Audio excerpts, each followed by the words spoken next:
Thomas and Percy are good friends, but sometimes Percy teases Thomas about being frightened, and he doesn't like that at all. One evening he was dozing happily, but Percy wanted to talk. "Wake up, Thomas. Are you dreaming about the time you thought I was a ghost?" "Certainly not. Anyway, I was only pretending to be scared. I knew it was you, really." Percy went on teasing him. "I hope the guard leaves the light on for you tonight."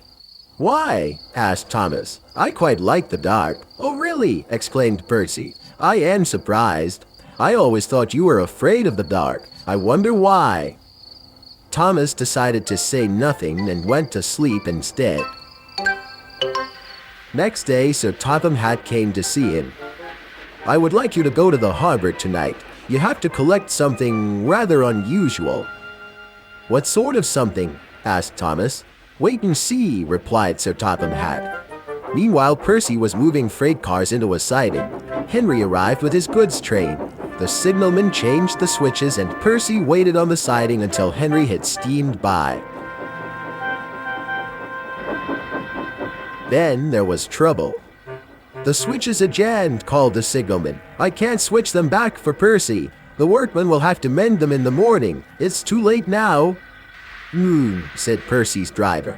"I'm sorry, Percy, but you'll have to stay here for the night." "Where are you going?" asked Percy. "Home for tea," replied the fireman. Percy was speechless. He watched as the other engines went home to the shed.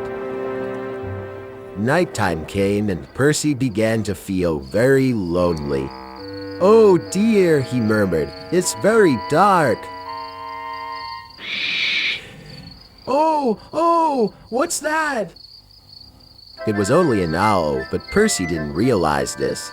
"Oh, I wish Thomas were here too," he sighed. Thomas was waiting for his mysterious load at the harbor. Suddenly, there it was. "Cinders and ashes," cried Thomas. "It's a dragon." "Don't worry," laughed his driver. "This dragon is made of paper. It's for the carnival tomorrow." Workmen lifted the dragon onto Thomas's low loader and put lights all round it for protection. Then Thomas set off into the misty night.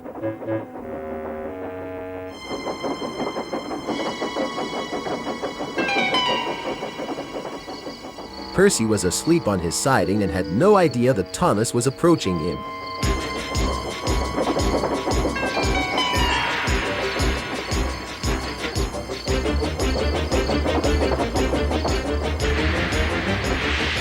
Percy woke up with a start. "Help!" cried Percy. "I'm not going to open my eyes until my driver comes." Next morning, the switches were mended and Percy puffed back to the junction. Gordon was just about to leave with the express. "You'll never guess what I saw last night." Gordon was in no mood for puzzles. "I'm a busy engine. I don't have time for your games. I seen a huge dragon. It was covered in lights." Gordon snorted. "You've been in the sun too long. Your dome has cracked." When the other engines heard the news, they laughed too. "Look out, Percy," chuckled Jane, "or the dragon may gobble you up." "No one believes me," huffed Percy.